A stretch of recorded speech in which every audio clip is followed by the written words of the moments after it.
Hello, my name is Mark. Welcome to my channel and welcome to another video. Today I'm going to talk to you about this.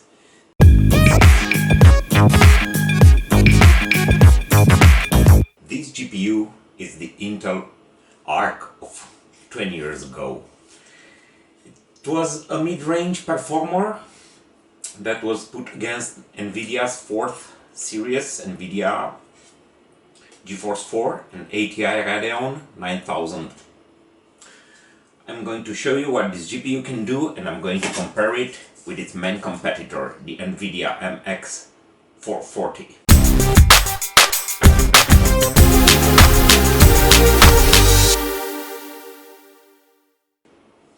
So, if you want to see a battle from 20 years ago between these mid-rangers, stay tuned.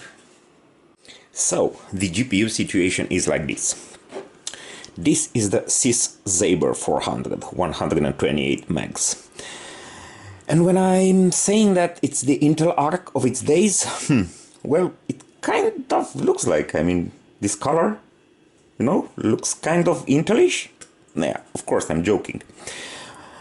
But Intel was not involved in this card in any way, shape or form, but this card was a competitor for Nvidia's GeForce 4 series, the MX versions with 128 megs and 64 megs respectively.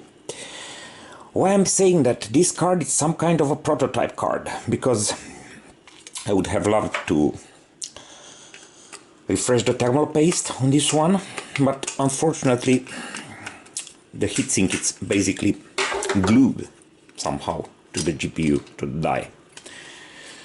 I don't know how, I don't know why, but there's no way to disassemble this.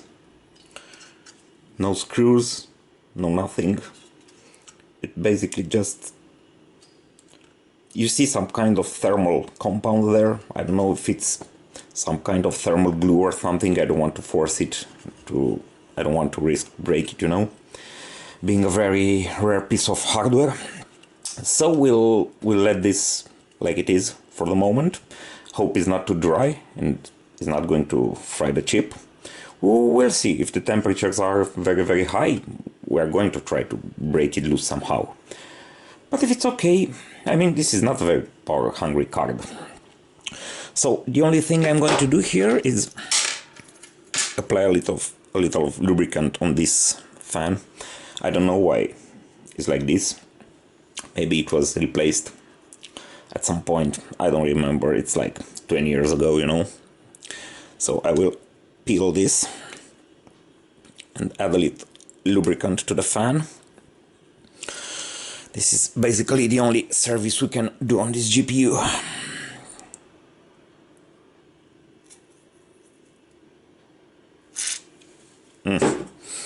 A bit too much. Okay, spinning.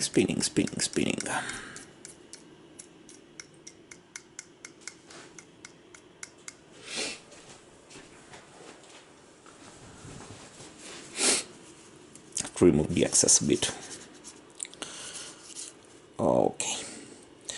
Well, that's basically it. Like I told you, I would have loved to refresh the thermal paste, but well, we can't. So we'll just let it sit for the moment. I'm going to quickly reassemble this. Nope. A bit nervous, yeah, it's just the second video. Tools flying around, screws going missing, but they will eventually show up. Okay. This is secured now to the heatsink, so let's put this apart for later. So, what I have noticed after examining this card closely, you see these caps here, these and these are perfectly flat. This one here, it's a little bulged. I don't know if you can see, but it's a bit pushed upwards. This is a sign that this is going to fail soon. So we are going to replace it, because if it explodes, it can short something up on the board, make smoke, make a mess in the computer. Okay, I don't have this one as a spare part, but I have this GeForce 2 MX that has the same two exact capacitors here. One of them also looks a bit bulged. This one looks perfectly flat, so I'm going to remove this one and solder it onto this board really quick. And after that we can plug in the board and give it a go.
Okay, let's apply a little bit solder.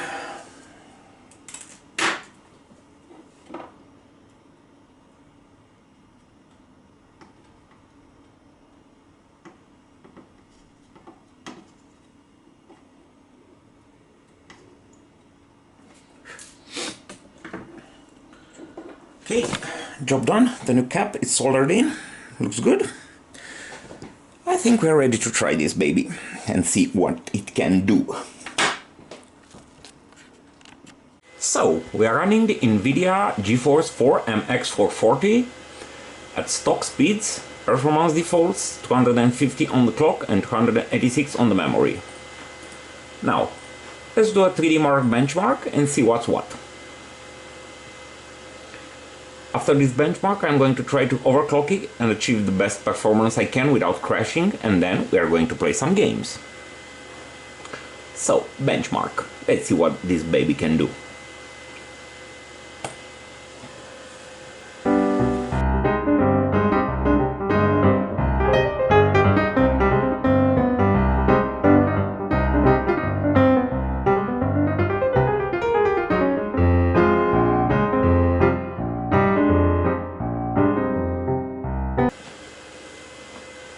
Okay, so we have the results.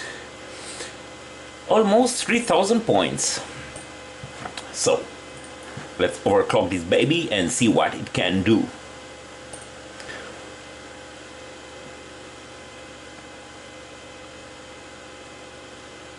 I'm going to overclock only the core because DDR1 memory doesn't like to be overclocked that much, so let's try 325 on the clock.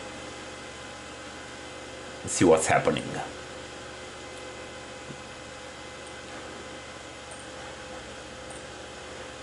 Yeah, let's try 300 on the memory too.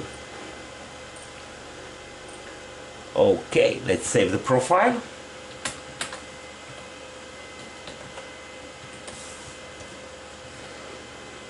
Okay. Let's try again.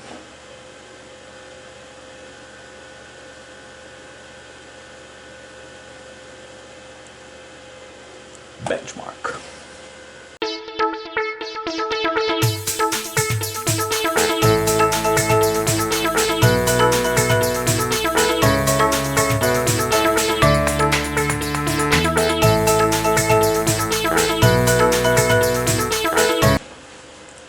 Okay, so we have the results. 3000 points. Well, yeah, I guess it's a bit of bump in performance.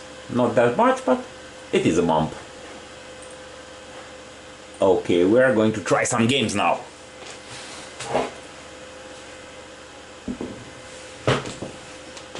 I don't want to go higher with the overclock because it will probably crash.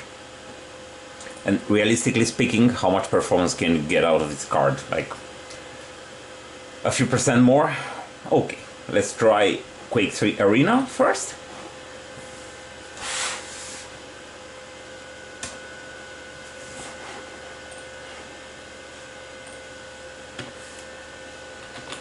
Time demo 1. Demo 1, play.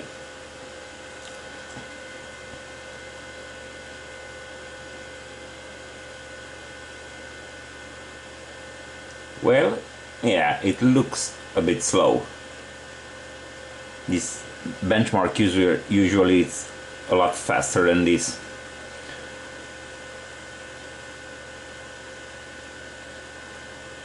But what you have to understand is that back in the days it wasn't about the bottleneck between the CPU and the graphics card that much. It was about who was the most compatible with the Direct3D or OpenGL protocol. Some cards had some functions embedded in their hardware. Some other cards just couldn't do those things and they let the CPU 28 frames per second. Yeah, low. Yeah, that's pretty slow. Let's try Vice City now. Let's enable MS Afterburner to see the frame rate. You will notice that I overclocked the card with Power Strip because MS Afterburner, as you can see, doesn't know what to do with this card. It can't even read its temperature right, so we are using it only for monitoring. Okay, let's start GTA. Vice City. Let's check settings real quick. What an odd resolution. Okay, let's crank it to the max. Everything is cranked up to the max, so let's start the game.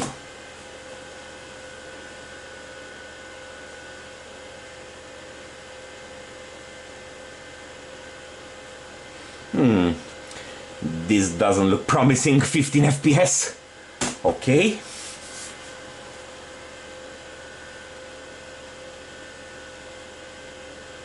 Yeah, doesn't look that promising. We're running at not 20 FPS for sure. 15. Okay. Let's see what's the in-game experience with this one.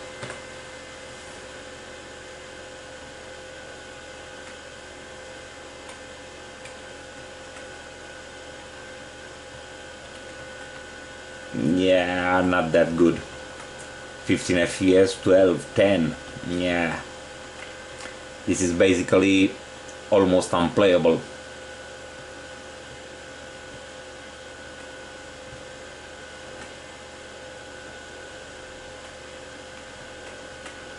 Yeah, no. Basically unplayable. Not even 20 FPS. Yeah. Okay, so I think we have figured this out. Let's quit and try Need for Speed Underground.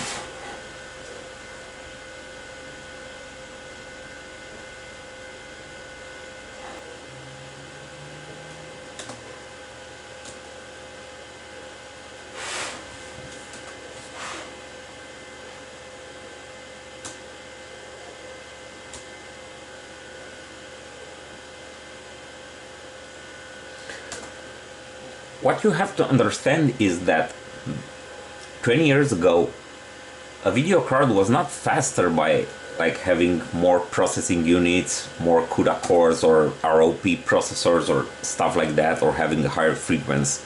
No, back in the day, you know, a video card was as fast as it was compatible hardware with the graphic library that you are using. This is DirectX 9, as you can see. So probably this card has a better implementation of DirectX 9 than the SIS Xabre. In DirectX 7 and 8, the SIS Xabre is faster in any scenario. Here in DirectX 9, because the SIS Xabre wasn't fully compatible with DirectX 9, and this apparently was, it might be just as fast or a little faster. We are going to see this in a moment. But you have to understand that 20 years ago it was about compatibility with the graphics library, not so much about speed and number of cores or processors or... Okay, runs, yeah, well, it runs like I remember it.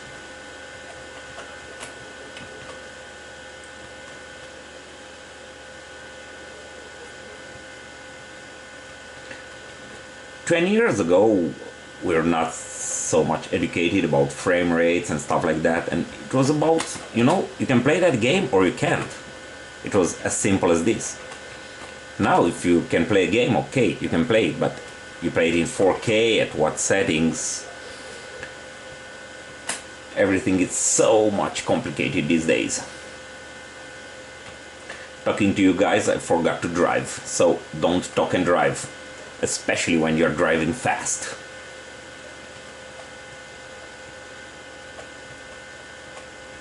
In games and on the road.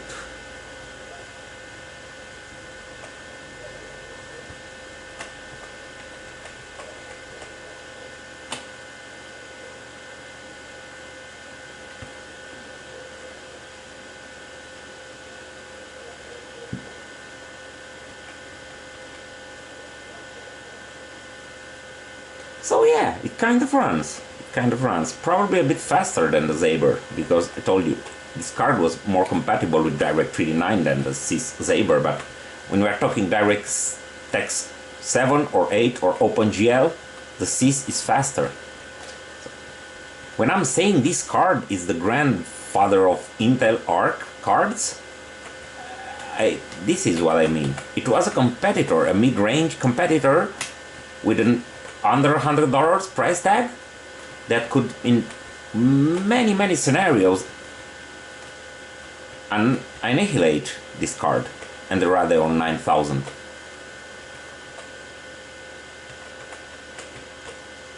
I don't know why this project was cancelled, probably politics, probably finance, but it's a shame that it got cancelled, you know? It's a shame it got cancelled. Okay, so first of all, let's run 3D Mark and see what's what.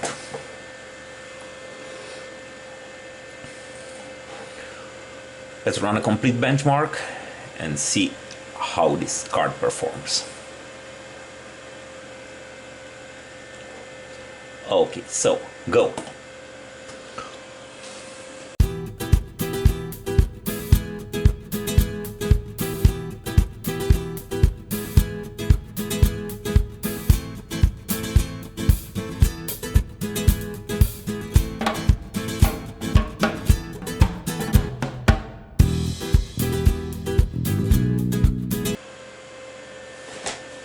Okay, so we have the results.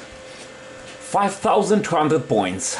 Okay, let's try overclocking this baby and see if it can do any better. Then we'll play some games. Okay, let's see. Let's try 275 and 275 on the memory. Okay.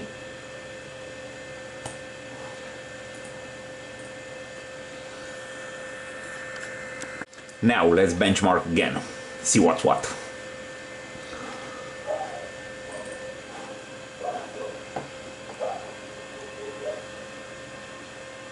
I don't really know if this card is really supported by power strip, and if it really does something to the clock speeds.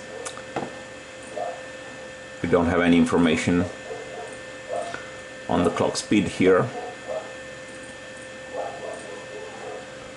Well, no. Okay, let's run the benchmark, see what's what.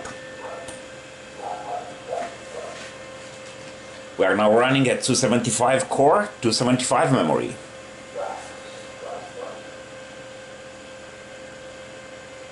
And it crashes. Well, I guess it doesn't like overclocking that much. We'll try overclocking just the core, not the memory. See what's happening. Okay, take two. Let's try again. So performance profiles, configure. Let's leave the memory alone. Let's raise just the clock to 75. See what's happening.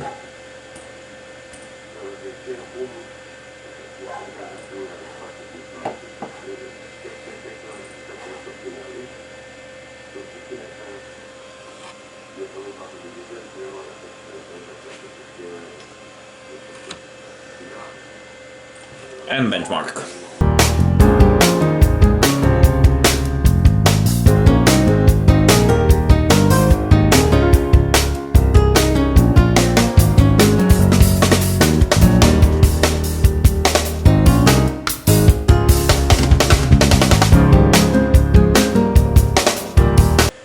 Okay, so we have the results. Well, they're about the same. So I guess we cannot overclock this for some reason. Yeah, the clock is like set to 75, but there's no increase in performance. Now let's try some gaming. Okay, so let's try Quake 3 Arena first.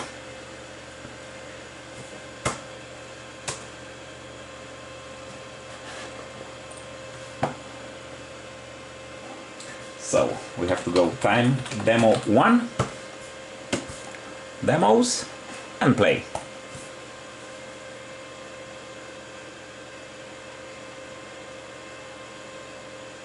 Oh my god, it's a huge difference. I mean, it's faster with the naked eye. Look at the frame rates! We're talking hundreds of frames per second now. Interesting.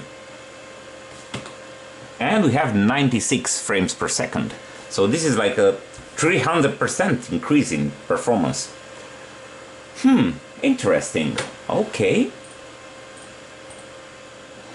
Let's try Vice City now. Okay. We'll leave the resolution to this. And yeah, let's play.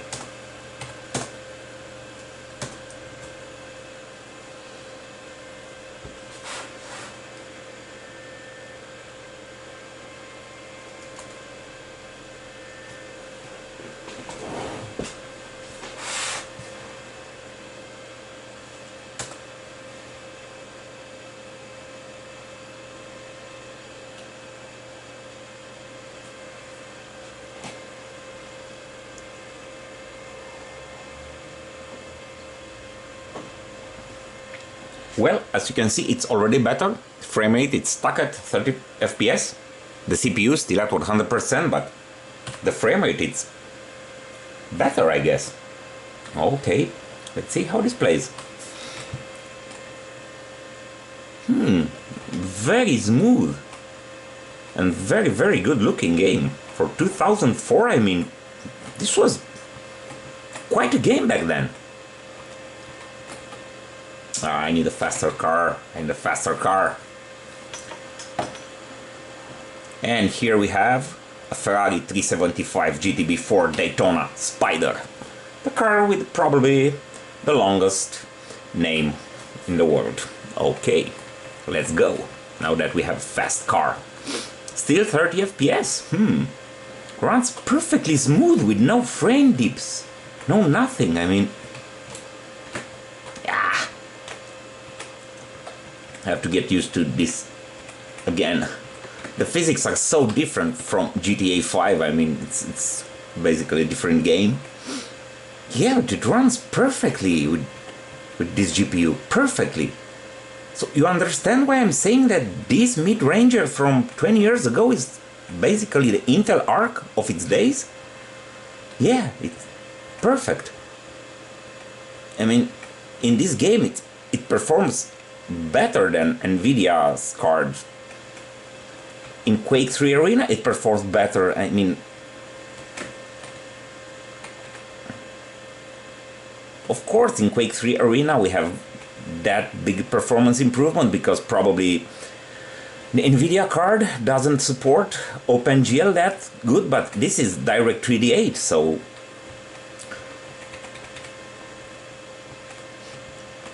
apparently even in DirectX the support for this card is better, this card is faster. I mean, look at this game, how it runs.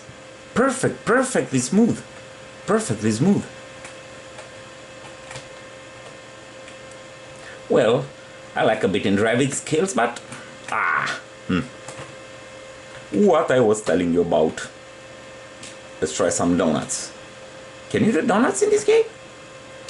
Handbrake? Full brake? No. We cannot. But look at this game, I mean, it's running perfectly. Perfectly. Solid 30 FPS, I mean, this is console-like experience, maybe better than on a console. This was run on PlayStation, what, 2, I guess, at the time? PlayStation 2? So yeah. I guess it's kinda great. Oh, the cops. Hello, guys. You won't catch me! Car's on fire! Car exploded! Yeah.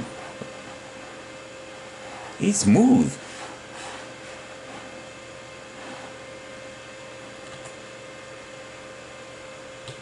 Can we steal the cop cars? I was close! I was close. Okay. So it runs great, I guess.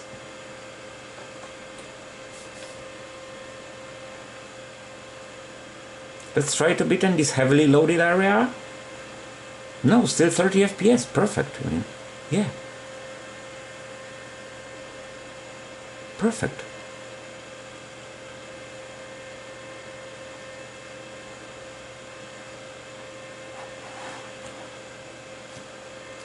Okay. Let's try Need for Speed Underground.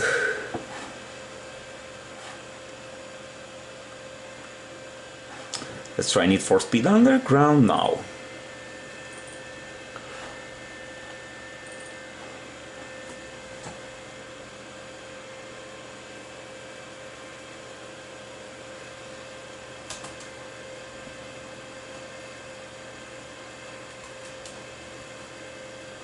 This is a newer game. It was launched in 2004, I guess, and it was a DirectX 9 game, if you can see here.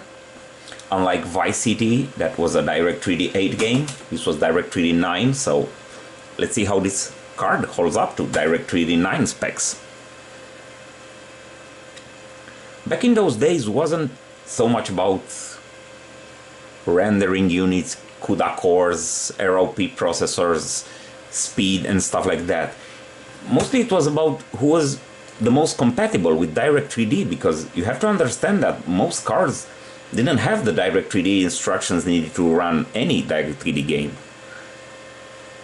Have you seen in the GeForce 4 MX440 benchmarks that basically that card couldn't support some functions, some instructions in the API. So yeah, I guess this was, back in the day, it was something to be, fully compatible with Direct 3D. Okay, let's see how this baby runs.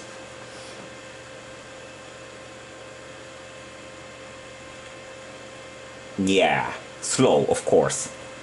This was a newer game, required a new generation graphics card. Fully Direct 3D compatible. But I remember playing this like this, no problem. Yeah, it runs. I mean, yeah, 20 frames per second, but it's playable. It's playable.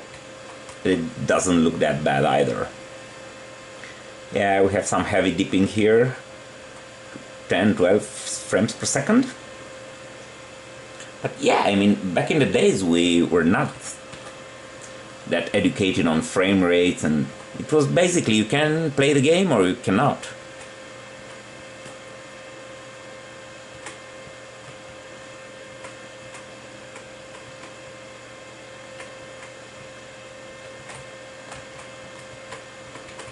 Yeah, I'm still good at it. I'm still good at it. This was so cool back in the days. I mean, it was right after Fast and Furious, and every kid in town wanted to modify its car and go racing. We had some banger cars, like $1,000 cars or less, and we were dreaming of modify them and go racing, This was the thing to do back in the days. Modify your car and go racing,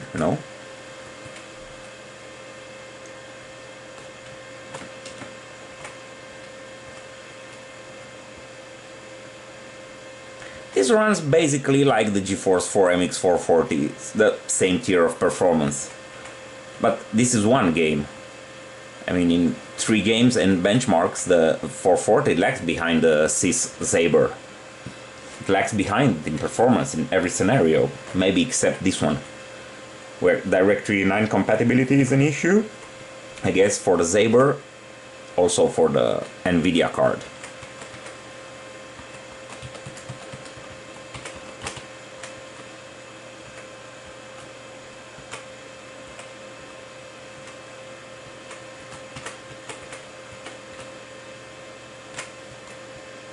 Get off my way! Power sliding, yeah!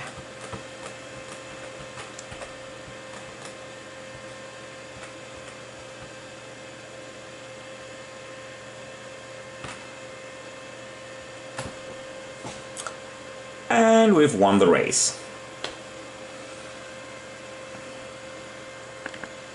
So, we've played with this card, we've benchmarked it, we've compared it to the Nvidia GeForce 4 MX440. So, the conclusions: it was a pretty damn good card for these days. It's such a shame that this project was cancelled.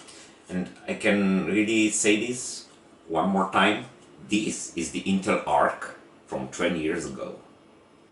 I salute you all, and I expect you on my channel for another video about computers. Goodbye.